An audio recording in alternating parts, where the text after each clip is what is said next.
जय श्री कृष्ण। प्रिय भक्तों, आज हम बात करेंगे रक्षाबंधन के विषय में। रक्षाबंधन को लेके बड़े भ्रम है, इस बड़ी अजीब स्थिति उत्पन्न हो गई है। आपके बहुत से प्रश्न आ रहे हैं और इसका बड़ा कारण है रक्षाबंधन का पंचक में होना, कि रक्षाबंधन पंचक में है तो उसका क्या प्रभाव रहेगा।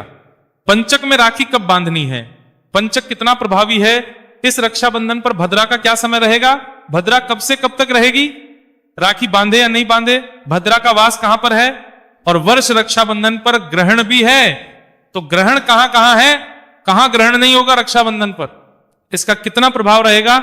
इस प्रकार से इस बार रक्षाबंधन पर अनेकों प्रश्न हैं, उन सब के उत्तर आपको इस वीडियो के माध्यम से प्रदान किए जाएंगे। वीडियो को पूरा देखें और उसके बाद ही अपना यह निर्णय करें कि आपको राखी बांधने जाना किस दिन है।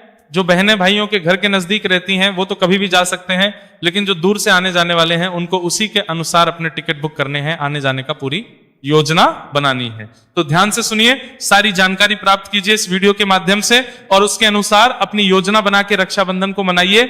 आइए संपूर्ण जानकारी आपको प्रदान करते हैं। आपसे निवेदन बस इतना है कि ये वीडियो यदि थोड़ा सा भी उपयोगी लगे तो एक बार लाइक अवश्य कर दीजिएगा। भगवान वासुदेव कृष्ण आपके भाइयों को दीर्घायु करें। कमेंट बॉक्स में अवश्य लिखिए ओम नमो भगवती वासुदेवाय या जय श्री कृष्ण। आइए जानकारी आरंभ करते हैं। प्रिय भक्तों, रक्षाबंधन का त्योहार जो कि भाई बहन का सबसे महत्वपूर्ण त्योहार है, यह त्योहार अभी शुरू हुआ नहीं है, यह सतयुग से चला आ रहा है। पुराण बताते हैं, इस चीज के प्रमाण है कि राजा बलि को मां लक्ष्मी ने राखी बांधी थी और उपहार में भगवान विष्णु को प्राप्त किया था, क्योंकि भगवान विष्णु जो है राजा बलि के यहां वास करते थे। कारण क्या है कि राजा बलि ने अपना सर्वस्व न्योछावर कर दिया। प्रभु ने कहा वर मांगो, तो बलि ने कहा प्रभु आप मेरे घर में आके वास करो, यही वर चाहिए। भगवान ने कहा तथास्तु, तो मां लक्ष्मी होगी कि वैकुंठ छोड़ के अगर भगवान वहां रहेंगे तो वो कैसे कहां रहेंगी। फिर मां लक्ष्मी ने इसी दिन जो श्रावण मास की पूर्णिमा आती है, रक्षाबंधन के दिन राजा बलि को रक्षा सूत्र बांधा और उसमें राजा बलि ने उन्हें भगवान विष्णु को वापस किया था। जब द्वापर युग आया तो देवी द्रौपदी ने भगवान श्री कृष्ण को राखी बांधी थी और भगवान श्री कृष्ण ने सदा द्रौपदी की रक्षा की थी। द्वापर के बाद जब कलयुग आया तो कलयुग में भी प्राचीन समय में अनेकों उल्लेख मिलते हैं रक्षाबंधन के। यहां तक कि जिस समय पूरी संस्कृति बदल रही थी, जब मुनिल भारत में आए उस समय पर भी कुछ राजपुताना रानियों ने मुनिल सम्राटों को राखी बांधी थी। इसके भी प्रमाण आते हैं। यह एक ऐसा त्योहार है जो भाई और बहन के प्रेम को दर्शाता है। इसमें बहनें अपने भाई को रक्षा सूत्र बांधती है और भाई अब बहनों को कुछ उपहार देते हैं तथा सदा उनके साथ रहेंगे, उनकी रक्षा करेंगे, इसका वचन देते हैं। आज के समय में यूं तो नारियां बहनें सभी सक्षम बहुत हैं, परंतु ये जो भाई बहन के प्रेम का त्योहार है ये उसी प्रकार से चलता आ रहा है। प्रिय भक्तों, इस त्योहार पे जो सबसे बड़ी परेशानी होती है वो होती है भद्रा से, क्योंकि भद्रा रक्षाबंधन पर सदा लागू होती है और भद्रा जो है सदा ही होती आई है रक्षाबंधन के लिए।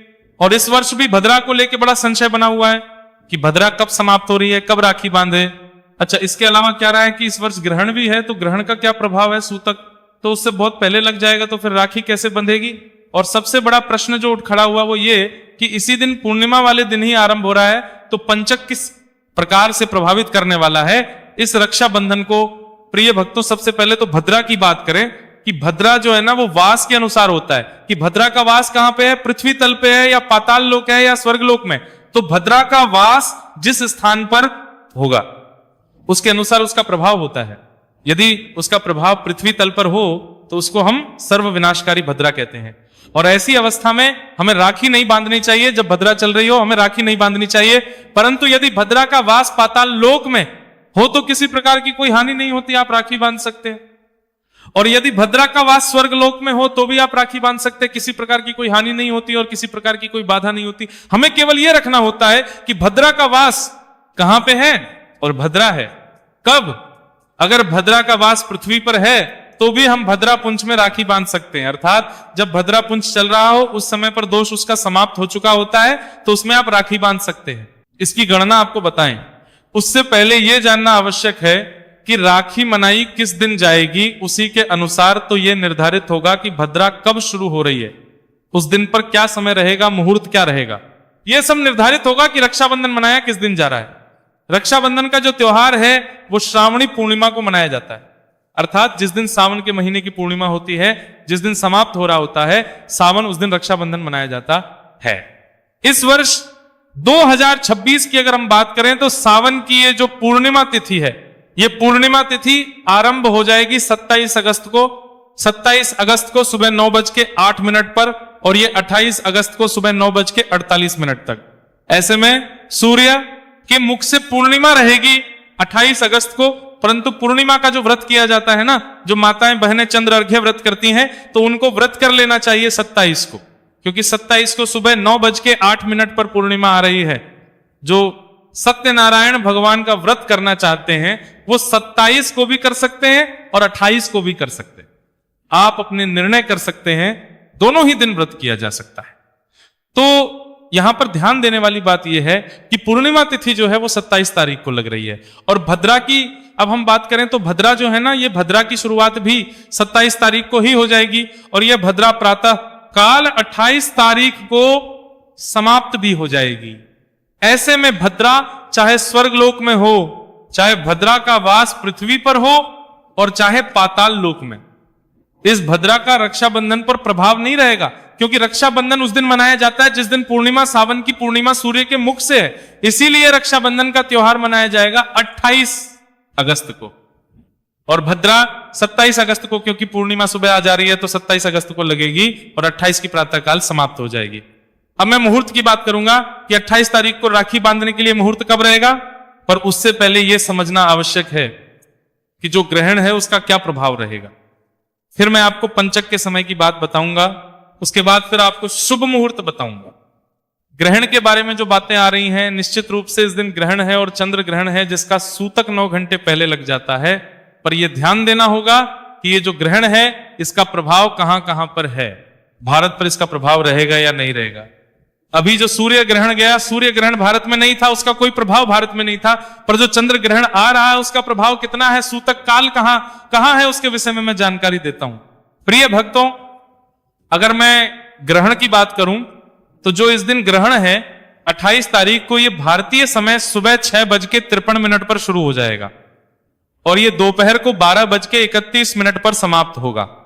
इस प्रकार से 5 घंटे और 39 मिनट का ये ग्रहण रहने वाला है और ग्रहण से 9 घंटे पहले ग्रहण का सूतक लगता है, क्योंकि ये चंद्र ग्रहण है जिसका सूतक 9 घंटे का कहा गया है। इस प्रकार से इसका जो सूतक है वो 27 तारीख के रात्रि को 9 बजे के बाद लग जाएगा। पर इसके प्रभाव क्षेत्र को देखना आवश्यक है कि इसका प्रभाव है कहां कहां, क्योंकि हमारे अमेरिका में भी है, यूरोप में भी है, ऑस्ट्रेलिया में भी है। तो मैं आपको बता दूं कि इस बार ये जो ग्रैंड है ना, इसका प्रभाव रहने वाला है अमेरिका में, अमेरिका के अधिकांश क्षेत्रों में रहेगा। अभी कैलिफोर्निया से हमारे बहुत से दर्शकों ने हमसे पूछा, तो मैं बताऊं कैलिफोर्निया में ये ग्रैंड दिखाई देगा, लेगोस में भी ये ग्रैंड प्रभावित रहेगा, इसका असर रहेगा। न्यूयॉर्क में भी इसका प्रभाव है। अगर यूरोप की बात करें तो लगभग पूरे यूरोप में, इटली में भी हमारे दर्शक हैं, जर्मनी में भी, तो सभी क्षेत्रों में इस ग्रहण को देखा जाएगा सकेगा। अफ्रीका के बहुत कम भाग में दिखाई देगा। भारतीयों की अगर हम बात करें, हमारे सर्वाधिक जो दर्शक आते हैं भारत से, तो भारत पर इस ग्रहण का प्रभाव नहीं है, इसकी कोई छाया भारत पे दिखाई नहीं देगी, तो आपको घबराने की आवश्यकता नहीं है। आपके रक्षाबंधन पर इसके सूतक का प्रभाव नहीं रहेगा, क्योंकि जहां ग्रहण नहीं दिखता वहां सूतक भी नहीं लगता। इस समय जो रक्षाबंधन है इस पर इस ग्रहण का भारत में कोई प्रभाव नहीं रहेगा। जिन देशों की मैंने बात करी वहां प्रभाव, बाकी आपका कोई अन्य देश है जिसके विषय में आप जानना चाहते हैं तो कमेंट बॉक्स में लिख के मुझसे पूछ लीजिएगा, मैं अवश्य आपको उत्तर प्रदान करूंगा। तो प्रिय भक्तों, ये थी ग्रहण के प्रभाव की जानकारी, रक्षाबंधन पर ग्रहण कितना प्रभावी है। मैं एक एक विषय इसलिए साफ कर रहा हूं क्योंकि बहुत भ्रम फैलाया जा रहा है यूट्यूब पे। मैं नहीं चाहता कि हमारे जो दर्शक हैं, जो हमारे चैनल से जुड़े हुए हैं, वो किसी भी प्रकार के भ्रम में आए। मैं तथ्यों के साथ बात करता हूं और सही जानकारी के साथ बात करता हूं, जिससे कि आप किसी भी वीडियो को देख के वीडियो को देख के भ्रमित ना हो जाए, डर ना चाहे। भद्रा का क्लियर हो गया, अब ग्रहण का भी क्लियर हो गया। अब हम बात करेंगे। उससे पहले जो बहुत अधिक प्रश्न है कि राखी सामान्यतः बांधनी क्या चाहिए, नियम क्या होना चाहिए, मंत्र क्या होना चाहिए। प्रिय भक्तों, राखी बांधने के लिए जो भी बहनें हैं वो स्नान आदि करके, स्वच्छ वस्त्र धारण करके, अपने सर को ढक के, भाई भी अपने सर को ढक के बैठे, भगवान रामचंद्र का ध्यान करें। जय श्री राम या राम राम बोलते हुए जय श्री कृष्ण, हरे कृष्ण बोलते हुए भगवान से प्रार्थना करें कि हे प्रभु, आज इस रक्षाबंधन के अवसर पर मैं अपने भाई को राखी बांध रही हूं। यह रक्षा सूत्र आपके आशीर्वाद से इतना शक्तिशाली हो जाए कि सदा हमारा प्रेम अमर रहे और मेरे भाई दीर्घायु हो तथा सदा ही खुशहाल रहे और रोगों से सदा दूर रहें, कष्टों से उनकी रक्षा करें। इस प्रकार से भगवान का स्मरण करते हुए भाई को तिलक कीजिए, अक्षत लगाइए और फिर आप राखी बांध दीजिए, रक्षा सूत्र बांध दीजिए। रक्षा सूत्र है मूलतः तो राखी अभी हम कहते हैं, पर यह एक रक्षा सूत्र है जो आपके भाइयों की रक्षा करता है। और उसके बाद आप राखी बांध दीजिए, प्रयास कीजिए कि आपका जो मुख है वो दक्षिण की ओर ना हो, आपका मुख पूर्व दिशा की ओर हो, उत्तर दिशा की ओर हो। इन दिशाओं की ओर अगर मुख होते हैं तो उत्तम है, भाई का मुख तो उसी ओर होना चाहिए। इस प्रकार से आपने ये रक्षाबंधन का त्योहार करना है, राखी बांधनी है। इसके शुभ मुहूर्त की बात करूंगा। पहले बात करते हैं कि पंचक कब लग रहे हैं और क्या प्रभाव रहेगा का। तो प्रिय भक्तों, ये बात सत्य है कि रक्षाबंधन में ही आ रहा है, इसमें कोई अफवाह नहीं है, झूठ नहीं है। 27 अगस्त दिन गुरुवार को दोपहर को 1:34 पर यह आरंभ हो जाएगा, यह समाप्त होगा। 1 सितंबर मंगलवार को सुबह में 3:23 पर इस प्रकार से ये जो पंचक है 27 को शुरू हो रहा है और 28 की है रक्षाबंधन। पर यहां पर एक बात को मैं बताऊं कि जब चल रहा हो उसके समय पर रक्षाबंधन में दोष नहीं है। शास्त्रों में कहीं भी राखी के लिए पंचक को हानिकारक नहीं कहा गया है। शास्त्रों में ऐसा वर्णन नहीं आता कि चल रहा है तो राखी नहीं बांधनी है या अधिक कुछ सावधानी बरतनी है। पंचक का है कि मुख्यतः लकड़ी से संबंधित कार्य नहीं करते, कोई शुभ कार्य नहीं करते। नए कार्य शुरू करने से पहले कि पूजा विधान अलग हो जाते हैं, नियम अलग हो जाते हैं। इसकी जानकारी मैंने अलग से पंचक के वीडियो में दे दूंगा, आप उसको देख लीजिएगा। पर राखी के विषय में कहूं तो राखी पर पंचक का प्रभाव नहीं रहेगा। अगर कोई कहता है तो आप उसे अनसुना करके अपने त्योहार को अच्छे से मनाएं, क्योंकि पंचक का राखी पर कोई प्रभाव शास्त्रों में नहीं वर्णित है। अब बात आती है शुभ मुहूर्त की। देखिए, सबसे कल्याणकारी जो समय रहेगा रक्षाबंधन का वो रहे 7:33 से और 9:48 तक। यह श्रेष्ठतम मुहूर्त है, इसमें आप राखी बांधे, उत्तम रहेगा। क्योंकि भद्रा भी उससे पहले समाप्त हो चुकी होगी, पूर्णिमा का समय होगा, उसके बाद भी राखी बांधी जा सकती है। कुछ लोग हो सकता है ये कहें पंडित जी इतने समय में तो कैसे हो सकता है। देखिए, राखी पूरा दिन बांधिए, आप कोई दोष नहीं है। क्योंकि जिस दिन पूर्णिमा सूर्य के मुख से है तो पूरा दिन उसका योग रहेगा, आप पूरा दिन रक्षाबंधन मना सकते हैं। परंतु शुभ मुहूर्त की, अत्यंत कल्याणकारी मुहूर्त की अगर आप बात करते हैं तो वो मैंने आपको दिया है। इस प्रकार से आप रक्षाबंधन मनाइए। भगवान श्री कृष्ण आप बहन भाइयों की आयु को लंबी करेंगे, आपका त्योहार अच्छे से मनेगा। मैं यही भगवान से कामना करता हूं। कुछ और कहना चाहें, पूछना चाहें, कमेंट बॉक्स में लिख के पूछ सकते हैं। प्रिय भक्तों, यदि हमारे चैनल पर पहली बार आए हैं या नए हैं तो सब्सक्राइब कीजिए। सब्सक्राइब करेंगे तो लाभ ही होगा कि अच्छी जानकारियां सीधे मोबाइल पर आपको आती रहेंगी। और कमेंट बॉक्स में लिख के अपनी राय अवश्य दीजिएगा कि आपको हमारी जानकारी कैसी लगी। भगवान सब पर कृपा करें। जय श्री कृष्ण। रक्षाबंधन की ढेरों शुभकामनाएं।